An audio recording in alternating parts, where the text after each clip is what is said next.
Good morning बच्चा लोग, कैसे हैं आप सभी? शानदार, बेहतरीन और जबरदस्त होंगे मेरे भाई। आज की क्लास में फिर से आपका स्वागत है। बताएंगे सभी पहली बात तो कि कैसे हैं गुरुजी, क्या रोज कैसे हैं? कैसे हैं? हाँ मेरे भाई, हालचाल पूछना पड़ता है, इसलिए आप बताएंगे सभी कैसे हैं। जल्दी बताएंगे एक बार, फिर हम चैप्टर की रिवीजन कर रहे होंगे। आज देखो, मैंने तुमसे 2 दिन हो गए थे कहते कहते, आज मैं रिवीजन करा देता हूँ, ठीक है? टाइम तो लगेगा थोड़ा सा, लेकिन करना पड़ेगा अपन को, और कोई ऑप्शन नहीं है। चलो ठीक है, चलो स्टार्ट करें मेरे भाई। देखो टाइम बर्बाद नहीं करेंगे आज, अपन स्पीड से करेंगे। जो कुछ चीजें काम काम की है वो अपन रिवाइज करेंगे, ठीक है? चलो स्टार्ट करें मेरे भाई, स्टार्ट करें। तो देखेंगे भाई, चैप्टर चल रहा था अपना 5 लाइफ प्रोसेस, जिसको बोलते हैं जैव प्रक्रम। क्या बोलते हैं मेरे भाई? जैव प्रक्रम। स्पीड से पढ़ेंगे मेरे भाई, है ना? देखो, पोषण के बारे में बताया भाई। पोषण क्या होता है? सजीव द्वारा भोजन ग्रहण करना वह जैव रासायनिक प्रक्रम द्वारा जटिल कार्बनिक पदार्थों को सरल कार्बनिक पदार्थों में तोड़ना, उनसे ऊर्जा प्राप्त करना, रक्त में मिलाना और और उस ऊर्जा को क्या करना? शरीर के अनुरक्षण के लिए काम में लेना और उसकी मरम्मत के लिए काम में लेना क्या कहलाता है मेरे भाई? पोषण कहलाता है। पोषण के मुख्य उद्देश्य कौन कौन से थे? ऊर्जा की प्राप्ति, शरीर का निर्माण, रोगों से रक्षा। ऊर्जा की प्राप्ति, शरीर का निर्माण, रोगों से रक्षा। ऊर्जा की प्राप्ति हमें किससे हो रही थी? कार्बोहाइड्रेट वसा प्रोटीन से हो रही थी। शरीर का निर्माण हमारे किससे हो रहा था? प्रोटीन, जल और खनिज लवण से हो रहा था। और रोगों से जो रक्षा थी मेरे भाई, जो रोगों से रक्षा थी वो हो रही थी हमारी विटामिन से। किससे हो रही थी मेरे भाई? विटामिन से हो रही थी। बताएंगे सभी को, यहां तक कोई दिक्कत नहीं थी? आगे बढ़ेंगे मेरे भाई।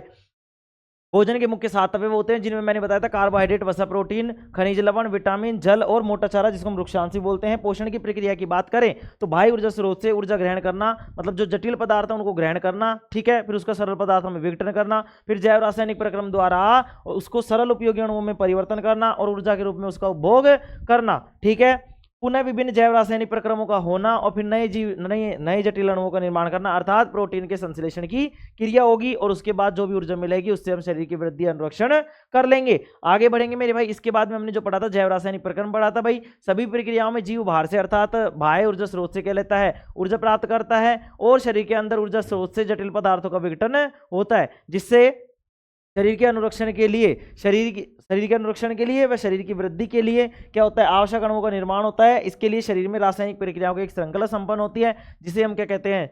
जैव रासायनिक प्रक्रम कहते हैं। एंजाइम क्या होते हैं? उत्प्रेरक होते हैं मेरे भाई। उत्प्रेरक होते हैं जो क्या करते हैं? भोजन को पचाने में हमारी क्या करते हैं? सहायता करते हैं। तो देखेंगे भाई क्या है ये? जटिल पदार्थों को सरल पदार्थों में खंडित करने के लिए जीव कुछ जैव उत्प्रेरक का उपयोग करते हैं, जिन्हें एंजाइम कहते हैं। पोषण के प्रकार। पोषण मुख्यतः 2 प्रकार का होता है, स्वपोषी और विषमपोषी। स्वपोषी पोषण क्या होता है मेरे भाई? पोषण का वह तरीका जिसमें जीव अपने आसपास के वातावरण में सरल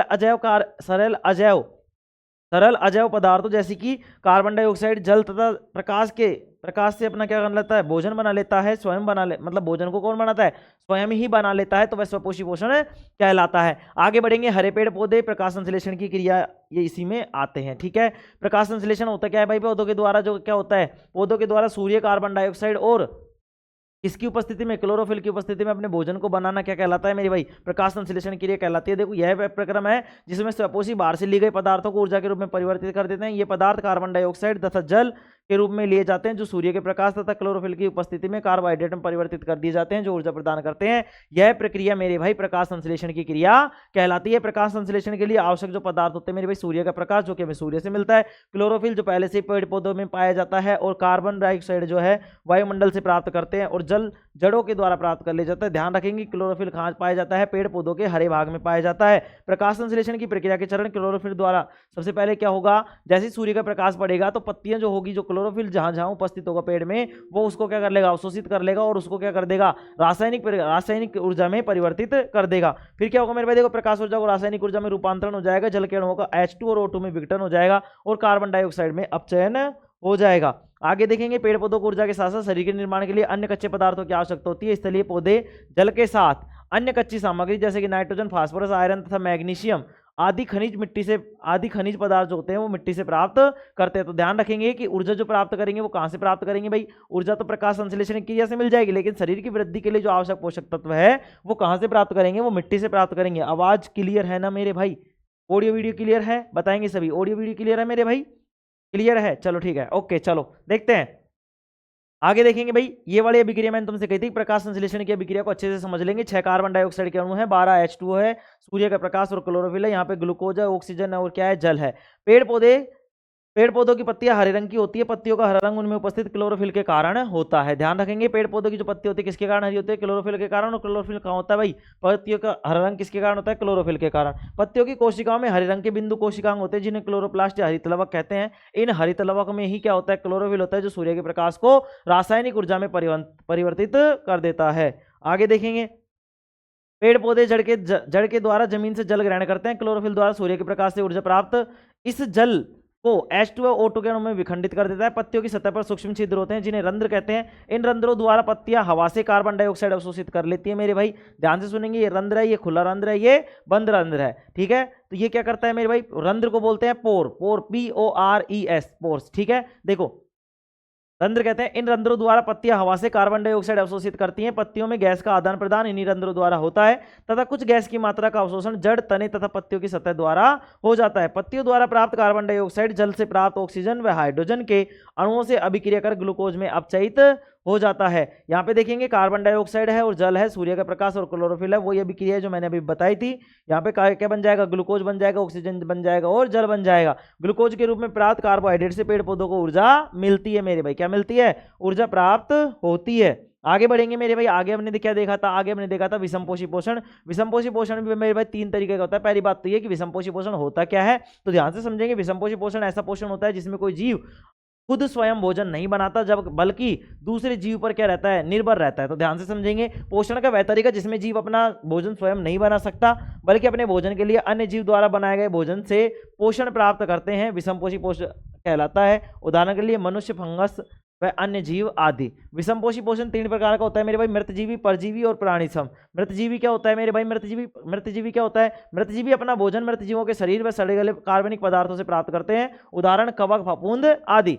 परजीवी पोषण वे जीव जो अन्य जीवों के शरीर के अंदर या बाहर रहकर उनको बिना मारे उनसे अपना भोजन प्राप्त करते हैं, परजीवी पोषण कहलाता है। उदाहरण के लिए फीताकृमि, गोलकृमि, जूं और अमरबेल आदि, ठीक है। परजीवी पोषण में 2 जीवों की भागीदारी होती है, ध्यान से समझेंगे मेरे भाई। परजीवी पोषण में 2 जीवों की भागीदारी, परजीवी और पोषी। तो परजीवी तो क्या है? वो जीव है जो शरीर के अंदर रहकर क्या करता है भाई? उनके ही भोजन और आवास का पोषण करते हैं। पोषी परजीवी जिस शरीर से खाद्य का अवशोषण करते हैं, पोषी कहलाते हैं। आगे देखेंगे अपन प्राणी संपोषण, पोषण की वह विधि जिसमें जीव भोजन की प्राप्ति पादप एवं प्राणी स्रोतों से प्राप्त जैव पदार्थों के अंतर्ग्रहण एवं पाचन के द्वारा की जाती है, अर्थात वह भोजन को लेता है, पचाता है और बाहर निकाल देता है। उदाहरण के लिए मनुष्य, अमीबा एवं सभी जानवर आदि। अमीबा में पोषण की बात करें, मैं अमीबा क्या है भाई? प्राणी संपोषी, मतलब प्राणी संपोषी एक कोशिकीय जीव है। कैसा है? एक कोशिकीय। ध्यान से समझ लेंगे, एक कोशिकीय जीव है जो प्रोटोजोआ संघ का सदस्य है तथा अनिश्चित आकार का प्राणी है। यह नदियों, झीलों, तालाबों में पाया जाता है। अमीबा में पोषण के चरण कौन कौन से? अमीबा होगा। अमीबा क्या करेगा? भोजन को अपने पाद या पैर की सहायता से पहले घेर लेता है, फिर खाद्य रिक्तिका बनाता है। खाद्य रिक्तिका में जटिल पदार्थों का सरल पदार्थों में क्या हो जाता है? विघटन हो जाता है। बचा हुआ जो अपचित पदार्थ होता है वो क्या हो जाता है? शरीर के बाहर निष्कासित कर दिया जाता है। आगे देखेंगे मेरे भाई, अमीबा में पोषण। अमीबा की कोशिकीय सतह पर उंगली जैसे अस्थायी संरचना होती है। अस्थायी का मतलब फिक्स नहीं होती है, कभी भी हट जाती है, कभी भी बन जाती है। इस तरीके से उंगलीनुमा संरचना होती है मेरे भाई, जो क्या करती है मेरे भाई? जिन्हें हम कूटपाद या पादप या पाद कहते हैं। अमीबा इन कूटपादों की सहायता से भोजन को घेर लेता है, जो संगलित होकर खाद्य रिक्तिका बनाते हैं। इस खाद्य रिक्तिका में जटिल पदार्थों का सरल पदार्थों में विघटन हो जाता है और वे कोशिका द्रव में विसरित हो जाते हैं। जो पदार्थ अपचित होता है वह कोशिका की सतह की ओर गति करता है तथा शरीर से बाहर निकाल दिया जाता है। आगे देखेंगे मेरे भाई, मानव में पोषण की बात करें तो मानव में पोषण भोजन के पाचन से प्राप्त होता है। मानव में भोजन का पाचन आहार नाल में होता है। आहार नाल मुंह से गुदा तक फैली हुई एक लंबी नली होती है। इस आहार नाल में भोजन का पाचन विभिन्न चरणों में होता है जिससे मनुष्य को पोषण प्राप्त होता है। तो कौन कौन से होते हैं? अंतर्ग्रहण मतलब भोजन को मुंह में लेना, फिर उसके बाद पाचन, भोजन का पाचन करना, उसके बाद में अवशोषण, पचे हुए भोजन से आवश्यक पोषक तत्वों का अवशोषण करना, स्वांगीकरण, अवशोषण से प्राप्त आवश्यक तत्व कोशिका तक पहुंचाना और उनका कोशिकीय श्वसन के लिए उपभोग करना, बहिक्षेपण, आवश्यक तत्वों के अवशोषण के पश्चात शेष बचे अपशिष्ट का शरीर से बाहर निकलना। आगे देखेंगे मेरे भाई, पाचन। पाचन एक भौतिक रासायनिक प्रक्रिया है जिसमें जटिल कार्बनिक यौगिकों को सरल कार्बनिक पदार्थों में तोड़ा जाता है, पाचन कहलाता है। पाचन का मुख्य कार्य क्या होता है? भोजन से पोषण प्राप्त करना है। भोजन में उपस्थित जल, विटामिन व खनिज लवणों का पाचन नहीं होता क्योंकि पहले से सरल पदार्थों में विघटित हुए रहते हैं, ठीक है। तो किसका पाचन होता है गुरुजी? तो मेरे भाई जो पाचन होता है वो किसका विघटन होता है? तो भोजन में उपस्थित कार्बोहाइड्रेट, वसा व प्रोटीन का ही पाचन होता है। पहले मुख गुहा होगा, फिर ग्रसिका जिसको हम ग्रास नली बोलते हैं, फिर अमाशय में जाएगा, अमाशय के बाद में छोटी आंत में, छोटी आंत के बाद में बड़ी आंत में, बड़ी आंत के बाद में गुदा द्वार से बाहर निकाल दिया जाएगा जिसको हम रेक्टम भी बोलते हैं। मुख या मुख गुहा जिसको माउथ बोलते हैं, तो मेरे भाई ध्यान से सुनेंगे। मुख आहार नाल का मुख्य द्वार है, यह एक खाली जगह होती है जिसमें एक जीव 3 लार ग्रंथि तथा 32 दांत पाए जाते हैं। मुंह के 3 भाग होते हैं भाई, दांत, जीव और लार ग्रंथि। दांत कौन कौन से होते हैं ध्यान से सुनेंगे। दो दांतों का काम क्या है भाई, दांत का मुख्य कार्य भोजन को चबाना है। दांत भोजन को काटकर सर्वप्रथम छोटे छोटे टुकड़े में बांट देता है, इसके बाद उसे पीसकर बारीक बना देता है। भोजन चबाने के अलावा दांत हमारी बोलने में सहायता करते हैं तथा हमारे चेहरे को अच्छा आकार देते हैं। मानव दांत की 2 परत होती है, आंतरिक भाग डेंटाइन कहलाता है, बाहरी भाग इनामेल कहलाता है। इनामेल हमारे शरीर का सबसे कठोर पदार्थ होता है। दांतों के प्रकार देखेंगे भाई, दांत 4 प्रकार के होते हैं। कौन कौन से, कृतनक, रदनक, अग्रचवर्णक और चवर्णक। तो कृतनक क्या होता है, ये दांत भोजन को काटने का कार्य करते हैं, इनकी संख्या 8 होती है। तो देखो मेरे भाई, ये 2 दांत आगे के, ये आगे के जो 2 दांत है वो क्या है भाई, यहाँ पे 2 इधर 2 इधर। मैंने 4 भागों में बताया था ना कल मैंने बताया था तुम्हें, इसको 4 भागों में बांट लेंगे, तो 2 इधर के 2 इधर के 4 और 2 इधर के 2 इधर के 4, मतलब 4 ऊपर और 4 नीचे। ठीक है, 4 ऊपर 4 नीचे, ठीक है ना मेरे भाई। इस तरीके से काटेंगे तो 2 1 2 3 4, ये 4 इधर और 4 ऊपर, तो कितने हो गए 8। तो ये तो होते हैं कृतनक जो काटने का कार्य करते हैं। रदनक क्या करते हैं, चीरने फाड़ने का कार्य करते हैं, इनकी संख्या 4 होती है। अग्र चवर्णक जो होते हैं मेरे भाई, ये चबाने का कार्य करते हैं, इनकी संख्या 8 होती है। और चवर्णक जो होते हैं इनकी संख्या 12 होती है। ये क्या करते हैं, भोजन को चबाते हैं, लेकिन बच्चों में ये नहीं पाए जाते हैं, ये वयस्क आदमी में पाए जाते हैं। आगे देखेंगे मेरे भाई, लार ग्रंथि की बात करें। लार ग्रंथि एक प्रकार की ग्रंथि जो मुंह में पाई जाती है। लार ग्रंथि से एक प्रकार का रस निकलता है जिसे हम लाला रस या लार कहते हैं। लार में लाइसोजाइम, डाइस्टेज, टाइलिन तथा म्यूलिन नामक एंजाइम पाए जाते हैं। लाइसोजाइम एंजाइम कीटाणुओं को मारता है, डाइस्टेज व टाइलिन ये दोनों एंजाइमों को स्टोर से मंड को पचाकर कार्बोहाइड्रेट में परिवर्तित कर देता है। म्यूलिन क्या होता है, म्यूलिन एंजाइम भोजन को लसलसा बनाता है, जिससे भोजन को निगलने में आसानी होती है। जीभ एक मांसपेशी है मेरे भाई, जो भोजन को चलाने और उसमें लार मिलाने का कार्य करती है। भोजन को चबाने के बाद जीभ भोजन को अंदर की तरफ धकेलती है। जीभ पर कई स्वाद ग्रंथि होती है जो हमें भोजन का स्वाद का पता बताती है। इन्हीं ग्रंथियों की सहायता से हमें भोजन के स्वाद का पता लगता है। जीभ हमारी बोलने में भी सहायता करती है। आगे देखेंगे मेरे भाई, ग्रसिका या ग्रास नली। ग्रसिका एक लंबी नली होती है जो मुंह को आमाशय से जोड़ती है। मुंह से भोजन ग्रसिका द्वारा आमाशय में पहुंचता है। ग्रसिका में भोजन का पाचन नहीं होता, भोजन ग्रसिका में पहल करता है, सिकुड़कर आगे की ओर गति करता है। इस गति को क्रमानुकुंचन गति कहते हैं। देखो मेरे भाई, यह है तुम्हारी ग्रास नली, ठीक है। ये ऑरेंज कलर की जो दिख रही है, ये है तुम्हारी ग्रास नली, ठीक है। ये यहाँ से मुंह है, ये मुंह से ग्रास नली से यहाँ पे जाएगा, फिर ये पेट, ठीक है। ये इस तरीके का पेट है, यहाँ पे खोल के दिखा दिया मैंने इसको आगे करके। ये पेट है मेरे भाई, ये पेट मैंने तुम्हें समझा दिया था। तो देखो, आमाशय पेट का आकार एक बैग की तरह होता है जो भोजन को संग्रहित करने तथा पचाने कार्य करता है। यह भोजन को लगभग 4 घंटे तक रोक कर रखता है। आमाशय के 3 भाग होते हैं बेटा, कौन कौन से, कार्डियक, फंडिक और पाइलोरिक। कार्डियक की बात करें तो कार्डियक इसका सबसे पहला भाग होता है, जिसमें क्या होता है, HCl निकलता है, जो भोजन को छोटे छोटे टुकड़ों में तोड़ता है और कीटाणुओं को मार देता है। यह भोजन को अम्लीय बना देता है और एंजाइम की क्रिया शक्ति को बढ़ा देता है। फंडिक की बात करें, यह अमाशय के बीच का भाग होता है जिसमें कार्टिनोमा संरचना पाई जाती है, जिसे रूजी कहते हैं। यह भोजन को रोक कर रखने का कार्य करते हैं। जब हम भोजन नहीं करते तो ये रूजी खड़े हो जाते हैं और हमारे चुभने लग जाते हैं, चुभन होने लग जाती है। आगे बढ़ेंगे मेरे भाई, पाइलोरिक में जठर ग्रंथि पाई जाती है। पाइलोरिक से अब जठर ग्रंथि से क्या निकलेगा, जठर रस निकलता है, ठीक है। जठर रस में रेनिन तथा पेप्सिन पाया जाता है। पेप्सिन का मतलब पैसे प्रोटीन, रेनिन का मतलब दूध को दही में बदल देता है, तो पेप्सिन को क्या कर देता है, पेप्टोन में बदल देता है। तो रेनिन दूध को दही में बदल देता है, अर्थात दूध को पचाता है। पेप्सिन प्रोटीन को पचाता है, यह प्रोटीन को पेप्टोन में बदल देता है। क्षुदांत्र मतलब छोटी आंत की बात करें, छोटी आंत आहार नाल का सबसे लंबा भाग होती है। अत्यधिक कुंडलित होने के कारण यह सकड़े मतलब छोटे से भाग में, छोटे से स्थान में आ जाती है। विभिन्न जंतुओं में छोटी आंत उसके भोजन के अनुसार अलग अलग होती है। घास खाने वाले शाकाहारी को सेल्यूलोज पचाने के लिए लंबी शुद्धांत्र की आवश्यकता होती है।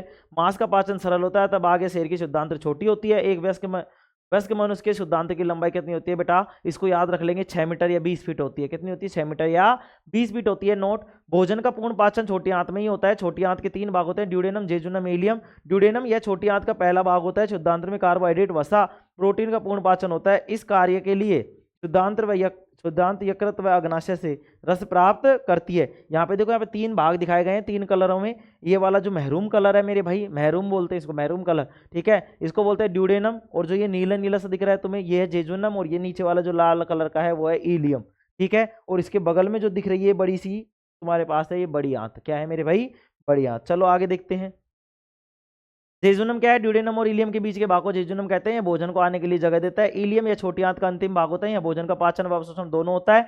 यहाँ से सभी प्रकार के आंत रस निकलते हैं जो भोजन को पूर्णतया पचा देते हैं। इलियम की बात करें तो इलियम के आंतरिक स्तर पर अनेक उंगलियों संरचनाएं पाई जाती है, जिन्हें दीर्घ्रोम कहते हैं। दीर्घ्रोम पचे हुए भोजन को अवशोषित कर लेते हैं, चूंकि ये सतही क्षेत्र पर बढ़ा देते हैं। दीर्घ में रुधिर वाहिकाओं की अधिकता होती है जो पचे हुए भोजन को अवशोषित करके शरीर की प्रत्येक कोशिका तक पहुंचाते हैं। यहाँ इसका उपयोग ऊर्जा प्राप्त करने एवं नए ऊतकों का निर्माण करने के लिए होता है। ठीक है मेरे भाई। लीवर की बात आ जाती है। लीवर क्या होता है? यह हमारे शरीर की सबसे बड़ी ग्रंथि है। इसका वजन लगभग 1.5 किलो होता है। इसमें पित्त का निर्माण होता है भाई। किसका निर्माण होता है? पित्त का, जिसको अपन बाइल जूस भी बोलते हैं। क्या बोलते हैं? बाइल जूस, पित्त रस, बाइल बोल देते हैं। बाइल का मतलब पित्त हो गया, जूस का मतलब रस हो गया। ठीक है मेरे भाई। पित्ताशय, पित्ताशय की बात करेंगे। पित्ताशय का मतलब पित्त, आशय का मतलब घर। तो पित्ताशय जैसे अमाशय अम्ल का घर, पित्ताशय पित्र का घर, आशय का मतलब क्या है? घर। ठीक है। इसमें यकृत द्वारा बनाया गया पित्त रस आकर जमा होता है। यह यकृत के ठीक नीचे स्थित रहता है। अमाशय से आने वाला भोजन अम्लीय होता है, अतः जेजुनम में जाने से पहले पित्तरस भोजन को क्षारीय बना देता है। क्योंकि पित्तरस क्षारीय प्रकृति का होता है। पित्तरस का पीएच मान 7.8 से 8.5 तक होता है। यह पित्त भोजन में उपस्थित वसा को तोड़ देता है। इस क्रिया को पायसीकरण कहते हैं। देखेंगे मेरे भाई। अग्नाशय की बात करें। अग्नाशय से 3 प्रकार के एंजाइम निकलते हैं। इन तीनों को सामूहिक रूप से पाचक रस कहते हैं। क्योंकि ये भोजन के अवयवों को क्या कर देते हैं? पचा देते हैं। कौन कौन से होते हैं मेरे भाई? इसकी ट्रिक मैंने बताई थी। LAT, लाइपेज, एमाइलेज और ट्रिप्सिन। एमाइलेज मतलब सॉरी लाइपेज, एमाइलेज और ट्रिप्सिन। तो L का मतलब लाइपेज, A का मतलब एमाइलेज और T का मतलब ट्रिप्सिन। यह पित्तरस द्वारा पायसीकृत वसा को तोड़कर ग्लिसरॉल में परिवर्तित कर देता है। एमाइलेज या स्टोर्च को मंड में मतलब स्टोर्च या मंड को शर्करा में तोड़ देता है। ट्रिप्सिन या प्रोटीन जो होता है पेप्टोन को पचाकर पेप्टोइड में बदल देता है। भोजन के तुरंत बाद अधिक पानी नहीं पीना चाहिए क्योंकि यह एंजाइम को पतला कर देता है जिससे पाचन नहीं होता। भोजन खाने के कुछ समय बाद हमें नींद आने लग जाती है क्योंकि भोजन को पचाने के लिए शरीर का अधिकांश जो रक्त है वो कहाँ चला जाता है? अमाशय की मांसपेशियों में चला जाता है और मस्तिष्क में रक्त की कमी हो जाती है जिससे हमें नींद आने लग जाती है मेरे भाई। क्या आने लग जाती है? नींद आने लग जाती है। ठीक है। यहाँ पे देखेंगे मेरे भाई, इसको बोलते हैं लीवर। क्या है ये तुम्हारा है लीवर। कितना किलो का होता है? 1.5 किलो का। क्या बनाता है? बाइल जूस बनाता है, पित्तरस बनाता है। ठीक है। अब ये पित्तरस जाता कहाँ पे है? तो ध्यान से समझेंगे। ये जो ग्रीन कलर की दिख रही है इसको बोलते हैं पित्ताशय। क्या बोलते हैं मेरे भाई? पित्ताशय बोलते हैं। मतलब इसको बोलते हैं मेरे भाई, क्या बोलते हैं? पित्ताशय। क्या बोलते हैं मेरे भाई? पित्ताशय।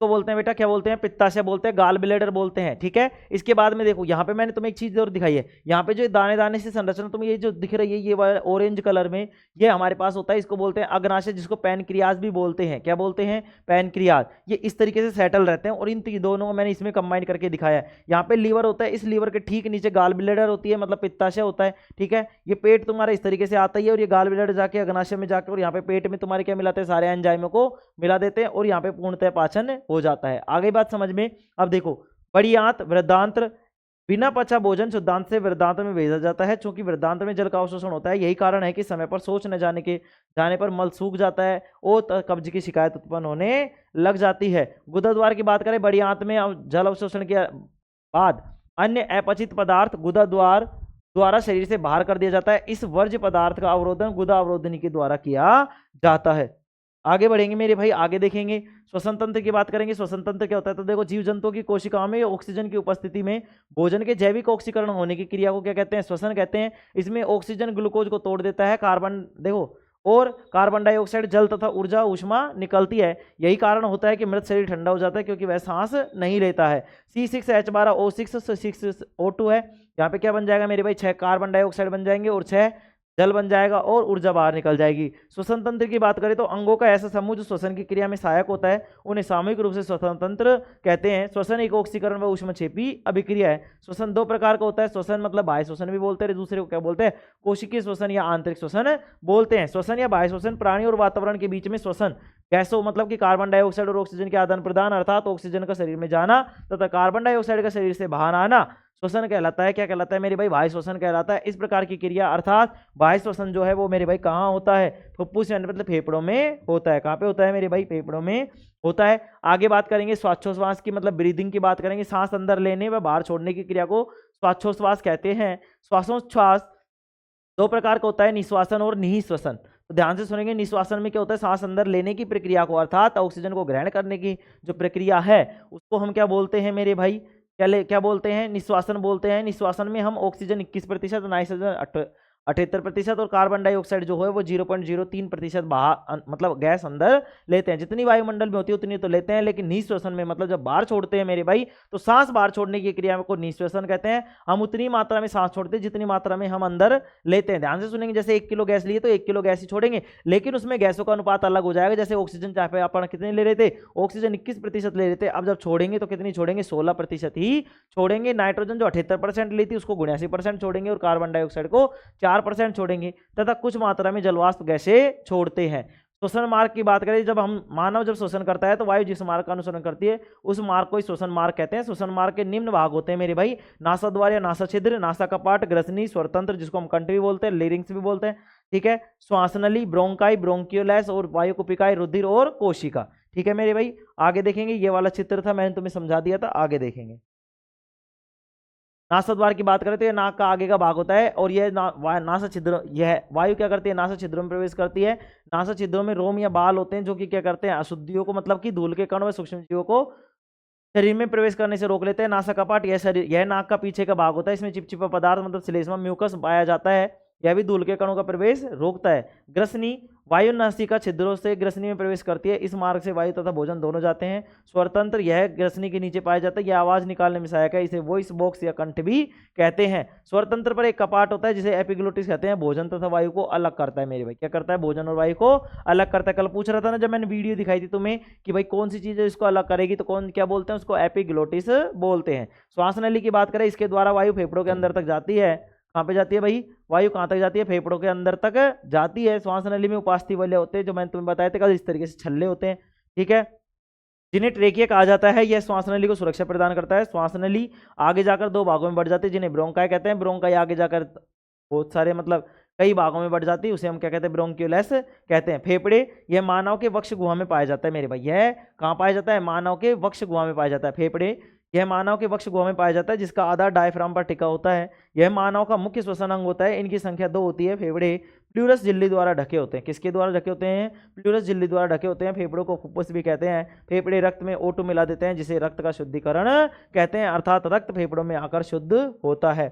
आगे बढ़ेंगे मेरे भाई, हम देखेंगे वायु कुपिकाएं। ब्रोंकियोलैस के सिरों पर छोटी छोटी गोल संरचनाएं पाई जाती हैं जिन्हें वायु कुपिकाएं कहते हैं। ये गैसों के विनिमय का कार्य करती है। वायु कुपिकाओं में रक्त कोशिकाएं आती है तथा रक्त के अंदर हीमोग्लोबिन होता है जो वायु से ऑक्सीजन का अवशोषण कर कोशिका तक पहुंचता है। यह ऑक्सीजन ग्लूकोज को तोड़ देता है जिसके फलस्वरूप क्या निकलेगा मेरे भाई, कार्बन डाइऑक्साइड निकलता है। आगे देखेंगे, हाँ समझते जाएंगे।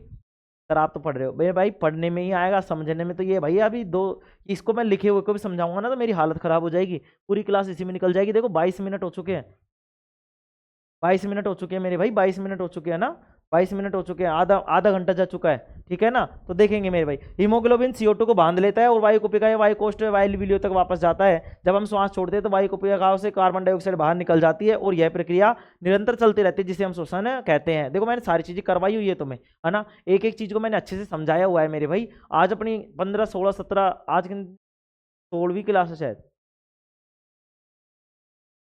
16वीं क्लास है, ठीक है, 16वीं क्लास है तो मेरे भाई 16वीं क्लास है, तुम समझो 16 क्लासों में मैंने क्या कराया। अभी तुम्हारे पाचन और श्वसन हुआ है, अभी तो तुम्हारा संवहन मतलब जो ब्लड सर्कुलेशन है वो बचा हुआ है और मतलब तुम्हारा उत्सर्जन बचा हुआ है, ठीक है ना। तो तुम समझो कि मैंने कितनी गहराई से कराया, ऐसी कोई बात नहीं है, तुम क्लासें लो भाई प्रॉपर, है ना। चलो, जब वायु कुपिका जाम हो जाती है तो इस बीमारी को निमोनिया कहा जाता है। टीबी नामक रोग में वायु कोष्ठ में छेद हो जाता है। जब वायु कुपिका पर बलगम छा जाता है तो उसे दमा रोग कहते हैं। कोशिकीय श्वसन या आंतरिक श्वसन, कोशिकाओं में कार्बोहाइड्रेट के ऑक्सीकरण के फलस्वरूप ऊर्जा प्राप्त करने की या ऊर्जा प्राप्त होने की क्रिया को कोशिकीय या आंतरिक श्वसन कहते हैं। इस क्रिया के दौरान मुक्त होने वाली ऊर्जा को एटीपी नामक जैव अणु में संग्रहित रख लिया जाता है जिसका उपयोग सजीव अपनी विभिन्न जैविक क्रियाओं में करते हैं मेरे भाई। तो किसमें होता है, एटीपी के रूप में, और एटीपी क्या बोलते हैं, एडिनोसिन ट्राई फास्फेट बोलते हैं। वायु कुपिकाएं ब्रोंकियोलैस के सिरों पर छोटी छोटी गोल ये तो करा दिया था ना मैंने।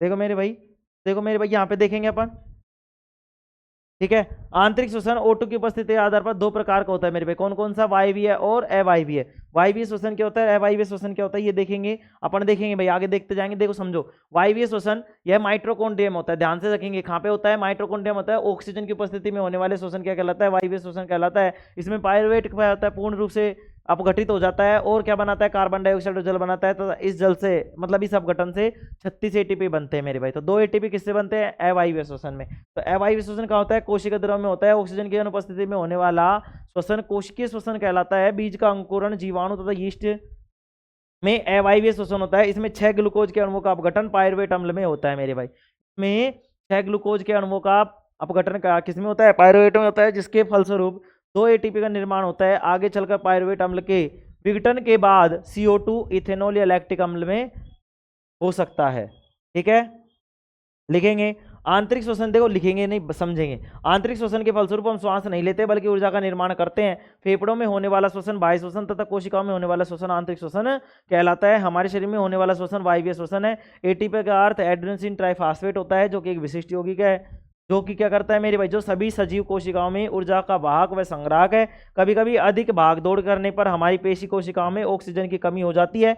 इस स्थिति में ऊर्जा प्राप्ति के लिए पायरुवेट अम्ल का निर्माण होता है। लैक्टिक अम्ल के कारण हमारी पेशियों में दर्द होने लगता है। आराम करने या मालिश करने पर लैक्टिक अम्ल विघटित होकर जल व इथेनॉल में परिवर्तित हो जाता है, जिससे पेशियों में होने वाला दर्द या ऐंठन कम हो जाती है और हमें आराम मिलता है। ठीक है मेरे भाई, ठीक है, चलो। देखो यहाँ तक समझ में आ गया होगा, आधे घंटे में रिवीजन हुआ है मेरे भाई, है ना। तो अभी पूरी क्लास जब हो जाएंगी तो इस संडे, अब मैं इस संडे को ही रिवीजन करूंगा इस चीज़ का। ठीक है, जब तक पढ़ते रहेंगे, लगातार लिखते रहेंगे मेरे भाई, है ना। चलो, अब लिखेंगे अपन आगे, यहाँ पे एक चीज आज लिखेंगे अपन, क्या लिखेंगे,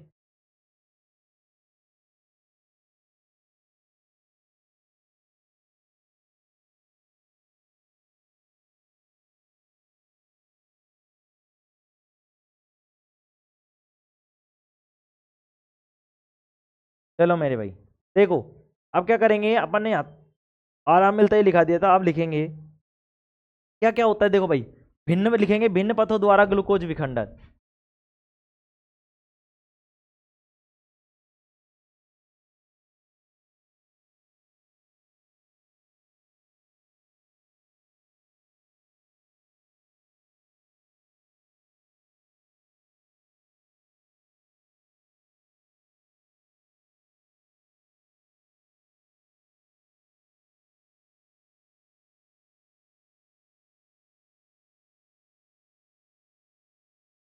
भिन्न पथों द्वारा ग्लूकोज विखंडन, ठीक है। क्या होगा गुरुजी, अब ये क्या होगा भाई, ग्लूकोज जो है वो क्या हो जाएगा, पायरुवेट में और किस में टूट जाएगा बताओ, ऊर्जा में टूट जाएगा। तो लिखेंगे, ये लिखूं,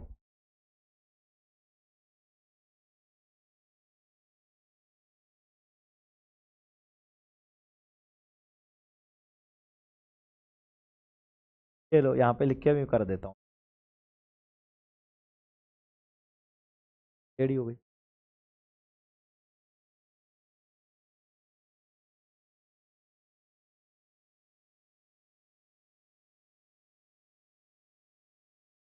ठीक है, चलो लिखता हूँ भाई मैं, भिन्न पथों द्वारा ग्लूकोज विखंडन।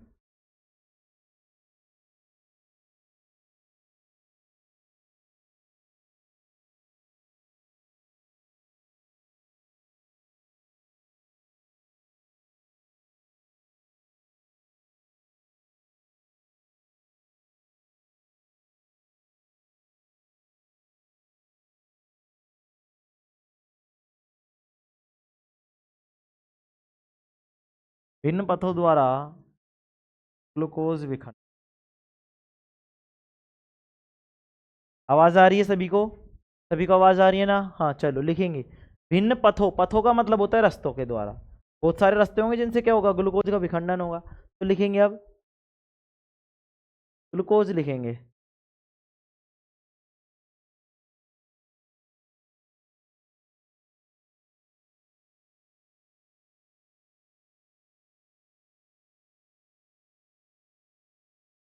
लिखेंगे ग्लूकोज।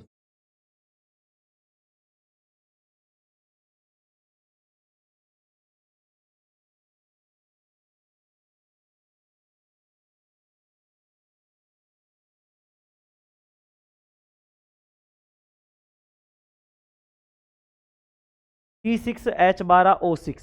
ये क्या होता है? ग्लूकोज का सूत्र होता है।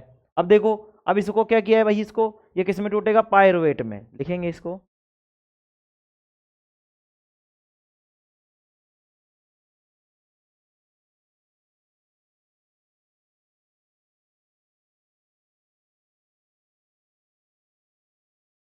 पायरुवेट।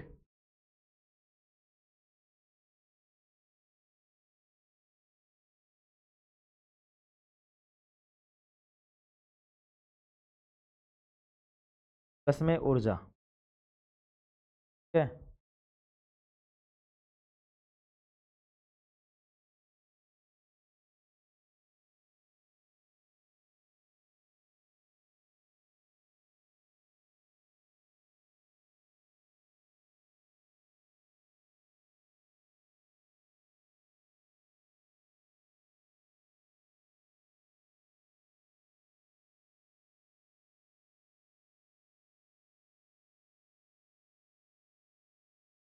यहाँ पे है मेरे भाई कोशिका द्रव।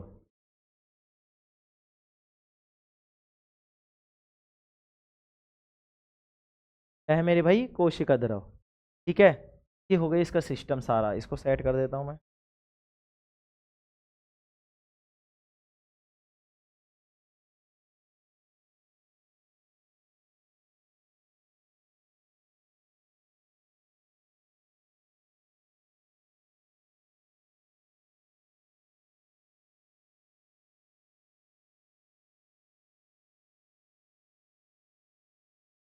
चलो आगे लिखेंगे भाई इसमें। ठीक है, मतलब अपन क्या करेंगे, एक चीज बनाएंगे, इसको देखता हूँ।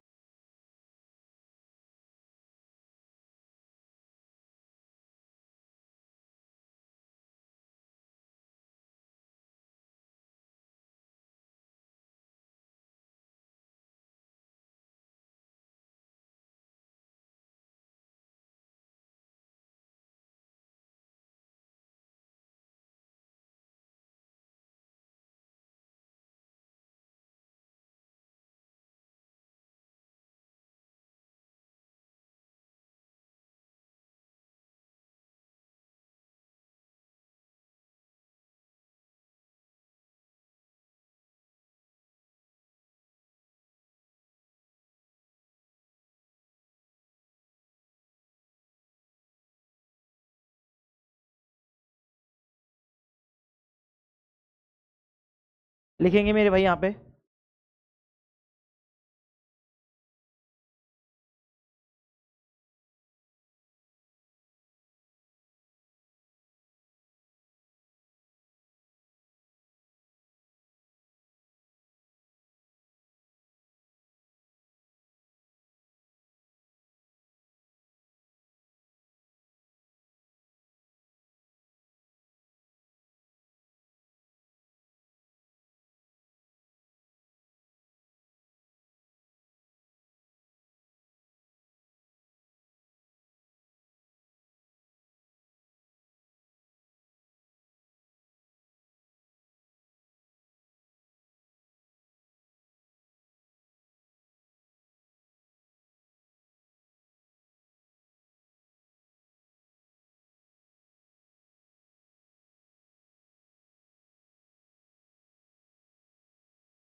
ठीक है मेरे भाई, इसमें लिखेंगे आप अपन क्या क्या लिखेंगे? यहाँ पे लिखेंगे O2 की अनुपस्थिति।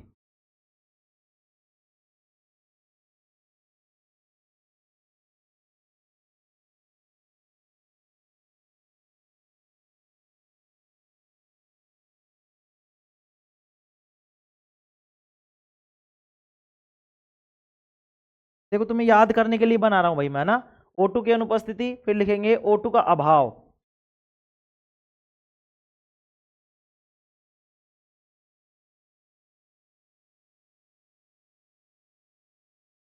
फिर लिखेंगे O2 की उपस्थिति।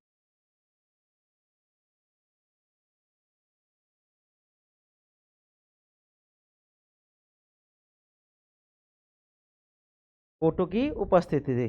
अब लिखेंगे इसमें, देखो इसमें क्या क्या बनेगा। इसमें लिखेंगे एथेनॉल बनेगा, कार्बन डाइऑक्साइड और ऊर्जा। इसमें लिखेंगे मेरे भाई इथेनॉल, कार्बन डाइऑक्साइड और ऊर्जा। इसमें क्या क्या बनेगा, इसमें बनेगा मेरे भाई इथेनॉल, कार्बन डाइऑक्साइड, प्लस में ऊर्जा बनेगी। इसमें क्या क्या बनेगा बताओ, इसमें क्या क्या बनेगा।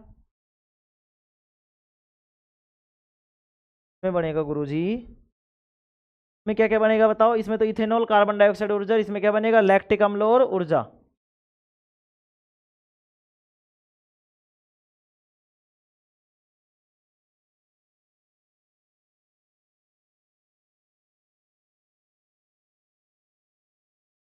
इसमें क्या बनेगा बताओ, ऑक्सीजन की उपस्थिति में क्या बन रहा था बताओ।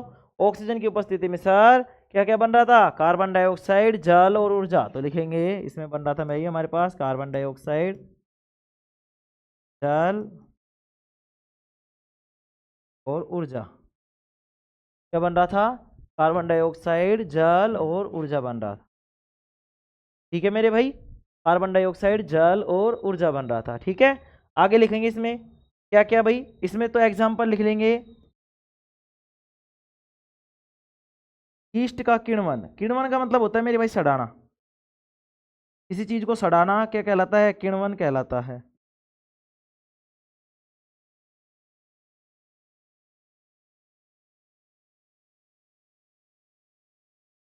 किण्वन कहलाता है मेरे भाई, क्या कहलाता है, किण्वन। ठीक है, अब लिखेंगे हमारी, ये कहाँ बनता है लैक्टिक अम्ल, हमारी पेशी कोशिका में।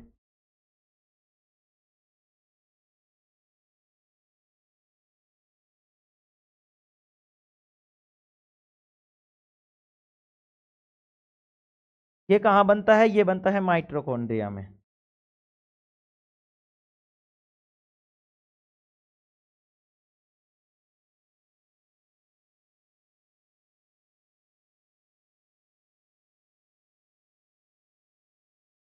कहाँ बनता है मेरे भाई, माइटोकॉन्ड्रिया में। ठीक है, देखो आ गई बात समझ में। चलो देखो यहाँ पे मैंने क्या किया है, यहाँ पे मैंने तुम्हें कोशिश की है कि मैंने तीनों चीजें एक साथ ही लिखा दी है। ठीक है, ये डायग्राम बहुत कुछ बता रहा है अपन को। क्या क्या बता रहा है कि भाई बहुत सारे, मतलब जो भी हमारे शरीर में बहुत सारी जगह है भाई, जैसे हाथ है, पैर है, सब कुछ। अब सब जगह से क्या होगा भाई, ग्लूकोज का विखंडन होगा। जब ग्लूकोज का विखंडन कहाँ पे होगा, कोशिका द्रव में। अब हमारे शरीर में पूरी कोशिकाएं कोशिकाएं तो हैं।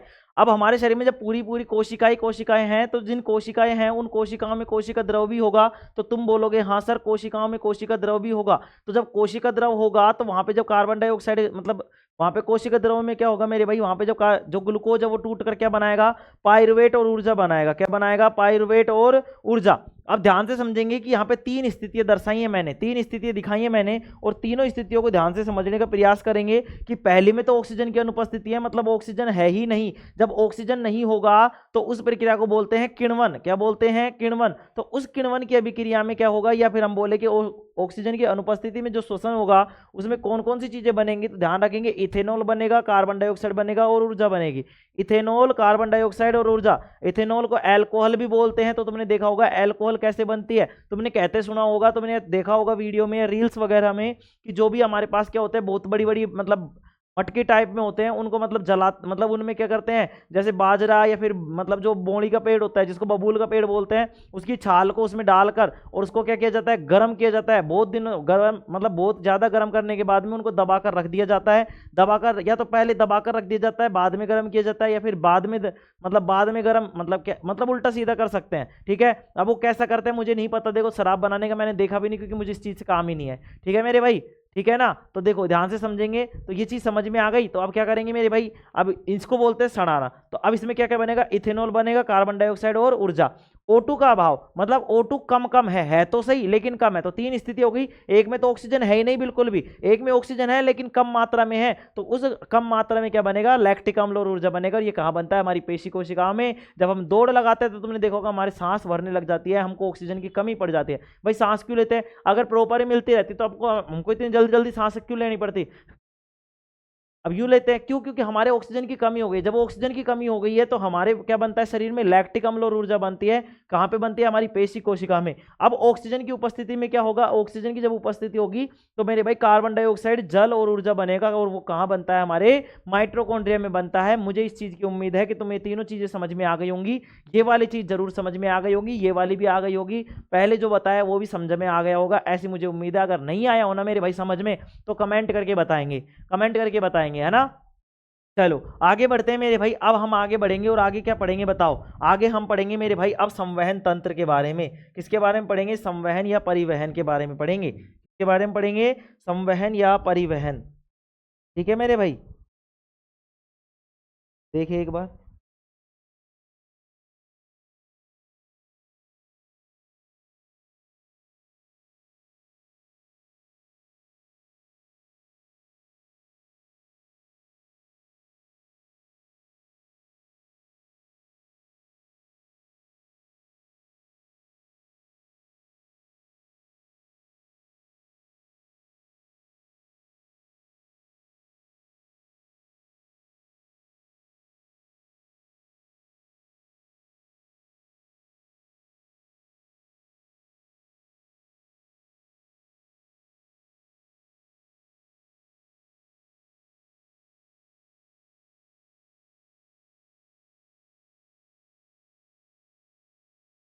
एक मिनट, अगर हो जाता है तो फिर।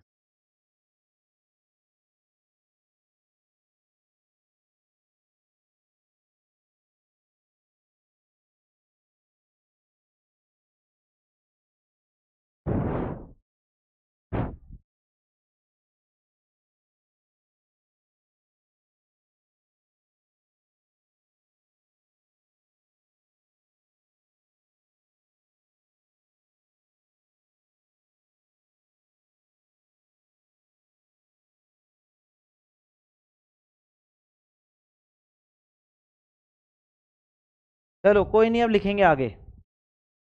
मैं सोच रहा था संवहन और उत्सर्जन को किसी और पीडीएफ में पढ़ लेते हैं, है ना, पढ़ लें। चलो लिखते हैं अगली में, इसको तो करते हैं फ्री।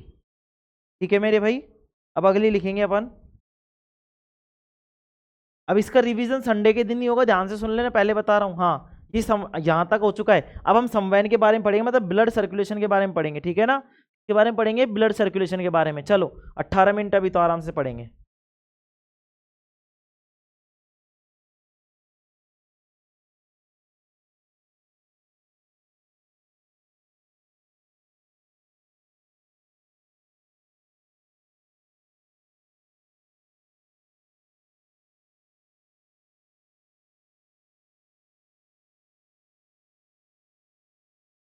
चलो मैं कर लूंगा इसको बाद में से।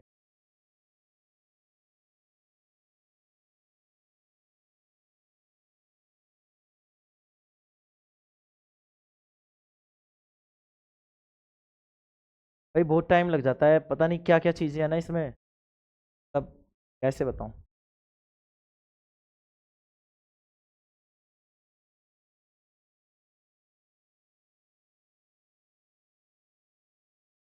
और बताओ तुम तो, तब तक देखिए हो जाता है तो ठीक।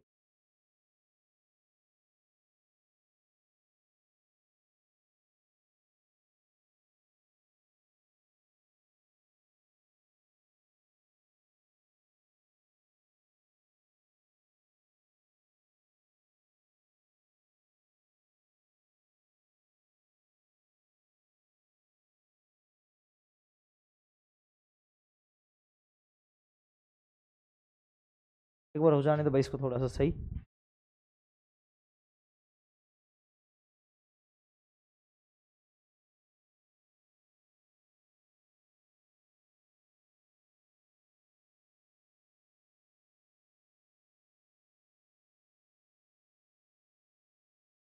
चलो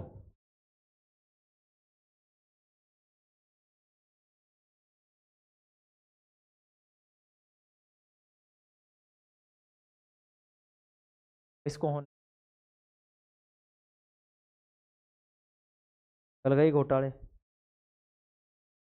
घोटाले गल गए भाई। अभी अपलोड काफ़ी टाइम ले जाएगी ये तो।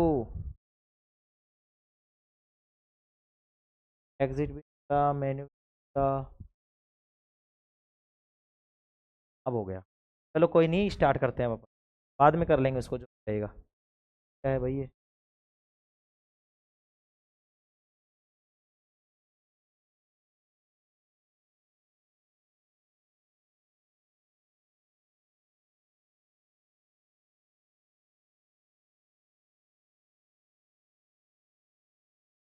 आज तुम्हारी क्लास की रिव्यू मेरी बैंड बजा दी,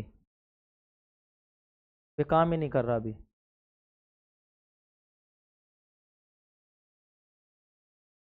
होने दो भाई इसे अब। हेडिंग डालो तुम, तो हेडिंग डालेंगे सभी संवहन या परिवहन, हेडिंग डालेंगे सभी संवहन या परिवहन। हेडिंग डालो, हेडिंग डालेंगे सभी, एक बार ये ठीक हो जाएगा जब अपन लिख देंगे। हेडिंग डालेंगे सभी संवहन या परिवहन। तो ध्यान से समझेंगे मेरे भाई, इस संवहन या परिवहन में हम क्या कर रहे हैं। चलो कोई नहीं, आगे तब तक मैं समझा देता हूँ थोड़ा थोड़ा सा। संवहन और परिवहन, संवहन बोल दो, परिवहन बोल दो, चाहे वहन बोल दो, इसमें हम जो पढ़ेंगे मेरे भाई वो हम हमारे ब्लड सर्कुलेशन के बारे में पढ़ेंगे। सर्कुलेशन का मतलब है परिवहन का मतलब, परिवहन का मतलब कि एक जगह से दूसरी जगह जाएगा। कौन जाएगा? ब्लड जाएगा सर। ब्लड का मतलब क्या होता है गुरुजी? रक्त होता है। रक्त को क्या बोलते हैं शुद्ध ऐसे मतलब गवा अपने भाषा में खून बोलते हैं मेरे भाई। तो इस खून का, हाँ गुरुजी लोई, लोई ना नालायक, लोई लोई, हाँ लोई, अरे खून लोई कुछ भी मान लो, ठीक है। लहू, रक्त, रुधिर, है ना। चलो ये सारे इसी के पर्यायवाची नाम है, तो कोई बात नहीं। इसमें हम पढ़ेंगे बेटा क्या कि रुधिर मतलब परिसंचरण तंत्र है ये, मतलब एक तरीके से परिवहन के बारे में पढ़ेंगे कि कैसे कैसे हमारे शरीर में रक्त का परिवहन होता है और रक्त से हमको एनर्जी कैसे मिलती है। रक्त से एनर्जी, हाँ मेरे भाई, जब हमने पोषण लिया तो पोषण से एनर्जी मिली, जब हमने श्वसन किया तो श्वसन से एनर्जी मिली।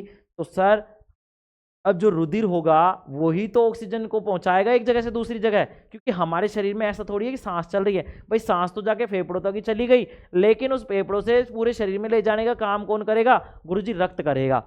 इसमें होता है बेटा, इसको बोलते हैं संवहन या परिवहन। इसमें हम पढ़ेंगे ब्लड सर्कुलेशन के बारे में, मतलब कि रक्त परिसंचरण के बारे में। और रक्त जो होता है मेरे भाई वो कहाँ से जाता है? हमारे हृदय से। हृदय की ऐसी ट्रिक बताऊंगा जो तुमने आज तक नहीं पढ़ी होगी, पढ़ी होगी तो मुझसे पढ़ी होगी, नहीं पढ़ी होगी तो पता नहीं पढ़ी भी होगी कि या नहीं पढ़ी होगी। चलो देखो, हमारा जो हृदय होता है मेरे भाई, ये हमारा हृदय एक पंप की तरह कार्य करता है। ये लाइन तुम सभी ने पढ़ी होगी। हृदय किसकी तरह कार्य करता है? पंप की तरह कार्य करता है। इसमें क्या क्या होता है ध्यान से समझे। इस हृदय में मेरे भाई दो आलिंद और दो नीले होते हैं। क्या होते हैं? देखो हमारा जो हृदय होता है वो चार भागों में बटा होता है। कितने भागों में? चार भागों में, मतलब चार कोष्ठों में बटा होता है, चार कक्षों में बटा होता है, चार कक्षाओं में बटा होता है, चार भागों में बटा होता है मेरे भाई। चार भागों में बटा होता है मेरे भाई। देखो हाँ, अब ये सही हो गया। में बटा होता है मेरे भाई, चार भागों में बटा होता है। जब ये चार भागों में बटा होता है मेरे भाई, तो इस चार भागों में क्या क्या चीजें होती हैं? तो मेरे भाई दो तो होते हैं आलिंद और दो होते हैं नीले। गुरुजी ये क्या होते हैं? ये भाग होते हैं मेरे भाई। आलिंद और नीले क्या होते हैं?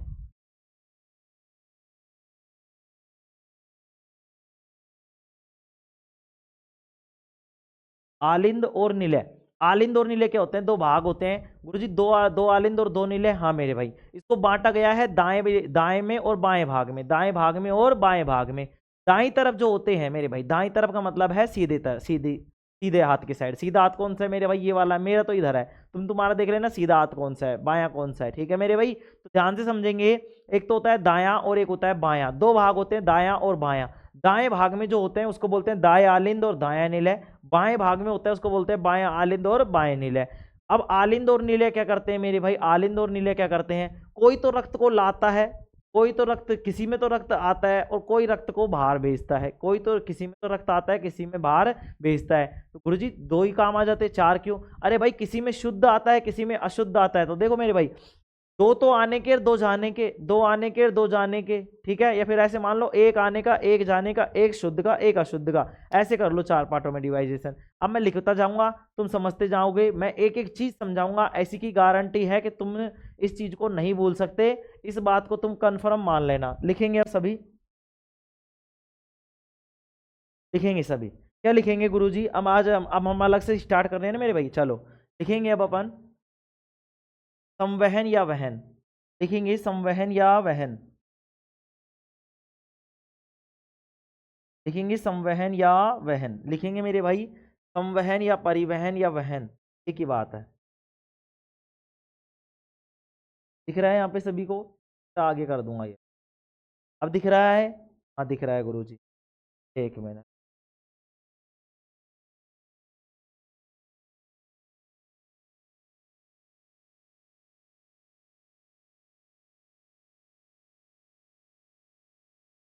लिखेंगे मेरे भाई संवहन, लिखेंगे संवहन या परिवहन।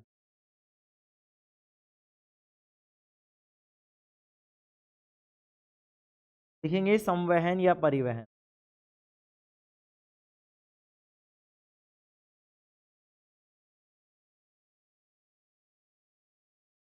भाई संडे को ही रिवीजन होगा, ध्यान रख लेना तुम इस चैप्टर का, ठीक है? संवहन या परिवहन, मतलब अब ये वाला जो करा दिया ना वो तो होगा ही नहीं, तब वो तो संडे को ही होगा, ये वाला हो सकता है बीच बीच में कराऊंगा तो, ठीक है ना? चलो।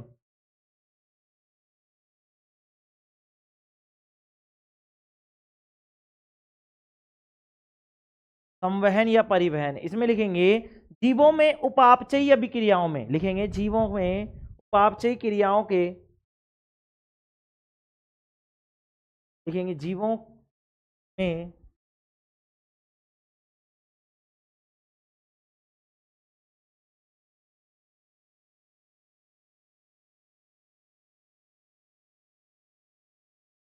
में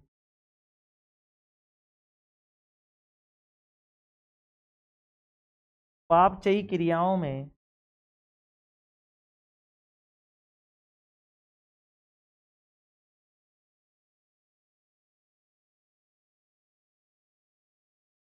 लिखेंगे जीवों में उपापचयी क्रियाओं में, प्रक्रियाओं में उपापचयी क्रियाओं के, जीवों में उपापचयी क्रियाओं के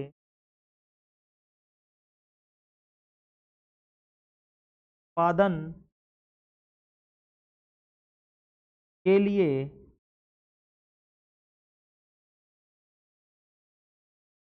मिनट रुकेंगे भाई, उपापचयी क्रियाओं के संपादन के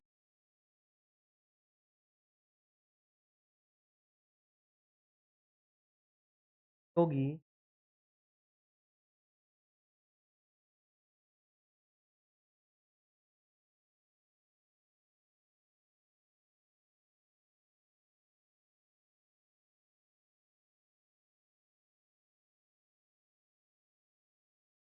पदार्थों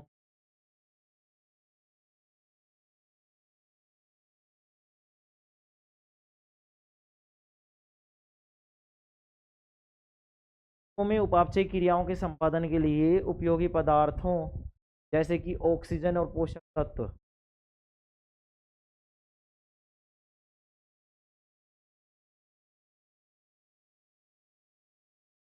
यहाँ पे जैसे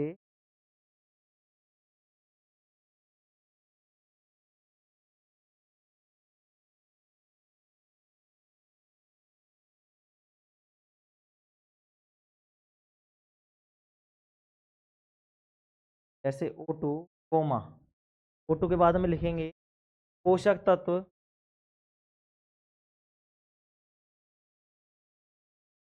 ब्रैकेट में ही है भाई, है ना?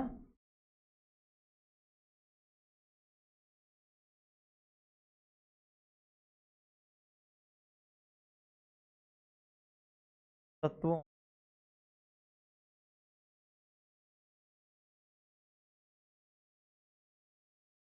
को जीवों में उपापचयी क्रियाओं के संपादन के लिए उपयोगी पदार्थ जैसे O2 कोमा पोषक तत्व तत्वों पदार्थों को उनके बाह्य स्रोतों से प्राप्त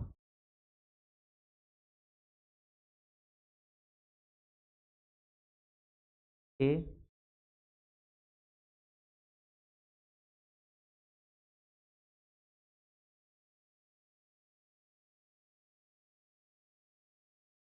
बाह्य स्रोतों से प्राप्त कर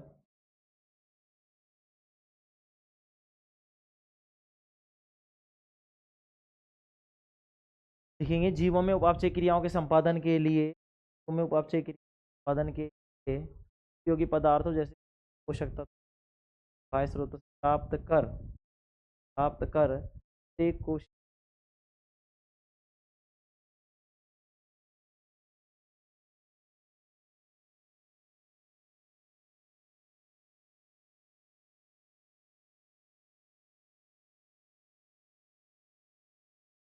कोशिका तक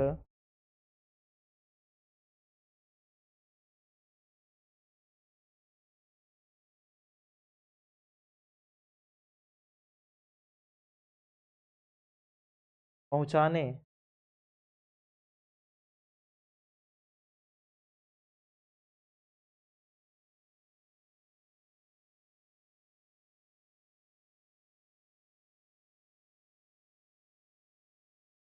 पहुंचाने एवं हानिकारक पदार्थों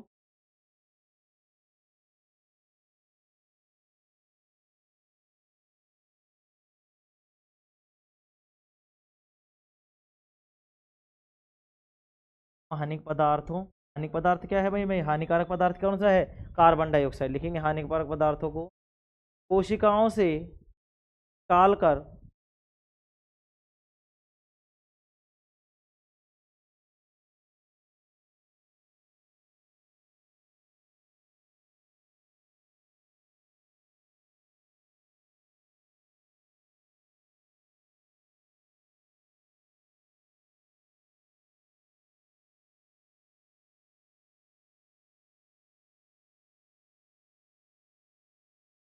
निकाल कर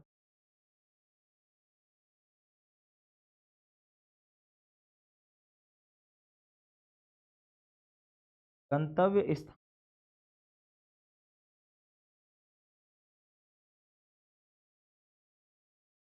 पहुंचाना, तो स्थान तक पहुंचाने लिखेंगे पहुंचाने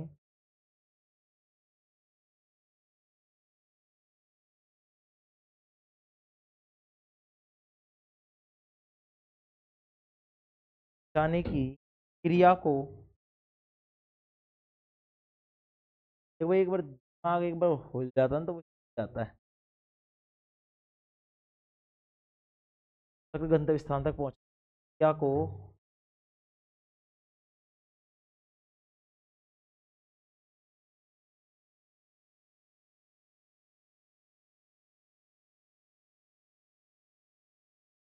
कहते हैं।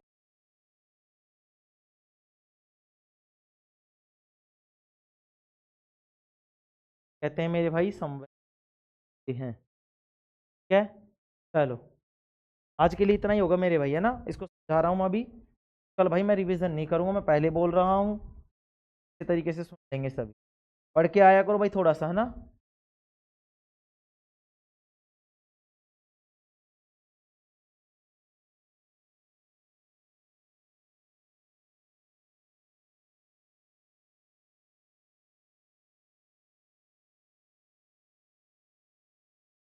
अगली हेडिंग डालेंगे यहाँ पे आप संवहन तंत्र, हेडिंग डालेंगे संवहन,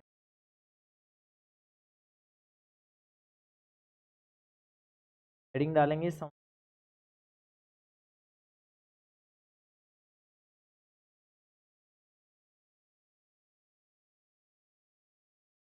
कल हम इसके बारे में पढ़ेंगे। चलो मैं इसको समझा देता हूँ कि है क्या चीज़। इस बोर्ड ने आज तो है ना और सब रिवीजन दोनों टाइम खा गए पूरा का पूरा। चलो कोई बात नहीं, हमने रिवीजन कर लिया। और जो देखो तीनों चीज़ों की मैंने जो सारणी सी बनवाई थी ना वो भी लास्ट में, तो ध्यान में समझ।